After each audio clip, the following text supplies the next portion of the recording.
Hello दोस्तों, स्वागत है आपका हमारे यूट्यूब चैनल स्टडी क्लास में। तो बच्चों, आज का टॉपिक आप सभी के लिए बहुत ही वेरी मोस्ट इम्पोर्टेंट होने वाला है।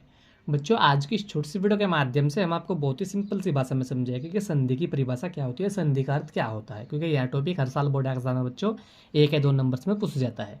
तो बच्चों, बने रहना वीडियो में लास्ट तक। जो हमारे चैनल पर आप पहली बार आए हो तो हमारे चैनल को सब्सक्राइब करिए और बेल आइकन को प्रेस करिए, जिससे कि आने वाली नेक्स्ट वीडियो का नोटिफिकेशन आप सभी को मिलता रहे। तो देखिए बच्चों, संधि की परिभाषा या संधि का अर्थ।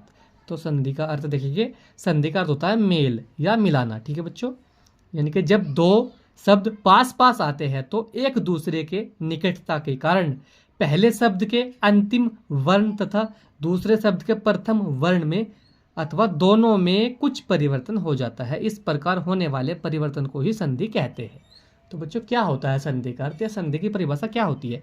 तो संधि का अर्थ होता है बच्चों मेल या मिलाना, यह संधि का अर्थ होता है। ठीक है बच्चों, यानी कि जब दो शब्द पास पास आते हैं तो एक दूसरे की निकटता के कारण पहले शब्द के अंतिम वर्ण तथा दूसरे शब्द के प्रथम वर्ण में तथा दोनों में कुछ परिवर्तन हो जाता है।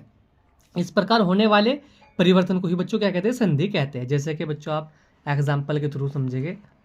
जैसे देखिए बच्चों, हिम और आल्य में हिम के अंतिम स्वर वर्ण आ इनके ए तथा आल्य के प्रथम स्वर वर्ण आ के मिलने से हिमालय रूप बन जाता है। तो बच्चों, जैसे कि हिम और आल्य में क्या होता है बच्चों? हिमालय बनता कैसे हो देखिए। जैसे कि हिम और आल्य में जो हिम है बच्चों, इसके अंतिम स्वर वर्ण में क्या है?